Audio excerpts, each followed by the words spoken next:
সমৰে নহয় দেশৰ ইতিহাসতে এক নৃশংস হত্যাকাণ্ড তাহানিৰ ধুবুৰীৰ জিলা আৰু সেশন ন্যায়াধীশ উপেন ৰাজখোৱাই নিজৰ তিনি গাভৰু জীয়েক আৰু পত্নীক হত্যা কৰি পুতি থৈছিল নিজৰ বাংলোৰ ফুলনিত।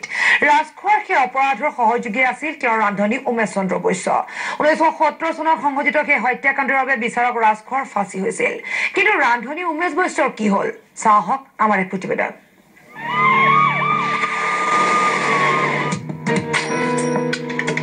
সাক্ষীৰ দেউনাত এজন লোক বয়সৰ আচুৰ সুস্পষ্ট তেওঁৰ মুখমণ্ডলত মানুহজন উমেশ চন্দ্ৰ বৈশ্য।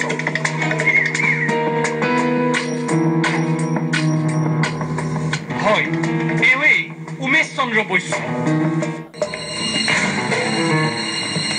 1970 চনৰ ফেব্ৰুৱাৰী মাহত তেতিয়াৰ অবিভক্ত গোৱালপাৰা জিলাৰ জিলা সদৰ ধুবুৰীত সদ্য অৱসৰপ্ৰাপ্ত বিচাৰক উপেন ৰাজখোৱাই তেওঁৰ পত্নী আৰু তিনিগৰাকী কন্যাক হত্যা কৰিছিল।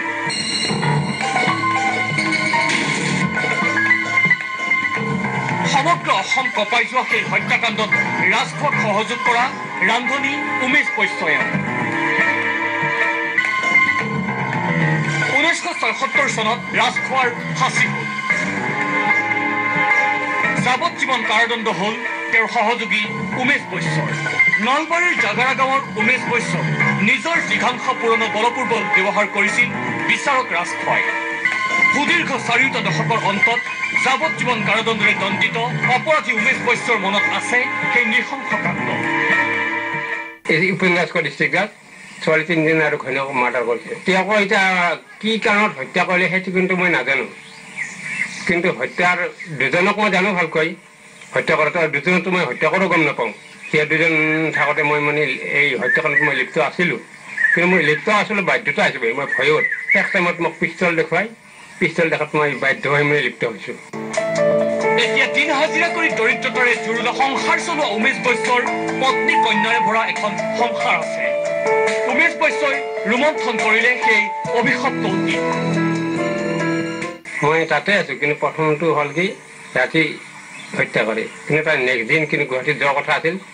ৰাতি হত্যা কৰি ৰাতি পুতি ৰাতিপুৱা কিন্তু গুৱাহাটীত যোৱা বুলি কৈছে। পুতি থৈছিলে ফুলৰ বাগানৰ মাজত।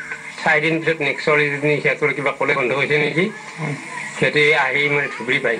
যি লোহাৰ বস্তু এটা মই নাজানো, 3 ফুটমান দীঘল 3 ইঞ্চমান বহল তেনেকুৱা চাৰিৰ। সেই লোহাটো দাঙি লৈছে একেলগে দুজনেই, কিন্তু তেখেতে কোঠাৰে গলি কোব দিলে, কিন্তু মোৰ হাতৰ পৰা পৰি গ'ল মোৰ গাৰ কঁপনি উঠি। কিন্তু মই আচলতে মই কোব মৰা নাই, কিন্তু ডিঙিটো ছোৱালীজনী অলপ ওপৰৰ পিনে উঠিছে 1 ইঞ্চিমান। তাৰপিছত তেখেতে কোঠাৰে গলিত মাৰি দিলোঁ। নলবাৰীৰ জাগাৰা গাঁৱত বিচাৰক ৰাজখোৱাৰ সংগী উমেশ বৈশ্যক DY 365ৰ সাংবাদিকে বিচাৰি উলিয়ালে। বিচাৰক ৰাজখোৱাৰ অপৰাধৰ কাহিনীৰ আধাৰত DY 365ত সোমবাৰে নিশা 10 বজাৰ পৰা সম্প্ৰচাৰ হ'ব ডায়েল 100 নামৰ এখন ধাৰাবাহিক।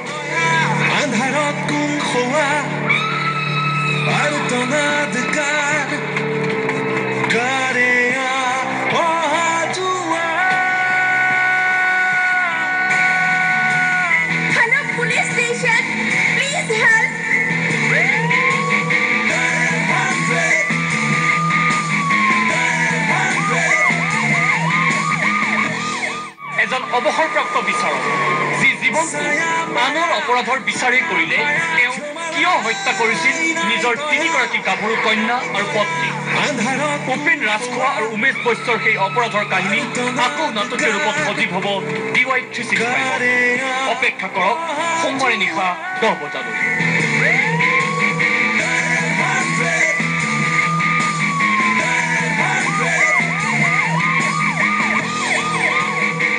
নলবাৰীৰ পৰা মজিবুৰ ৰহমানৰ সহযোগত নিউজ ডেস্ক ৰিপৰ্ট DY 365।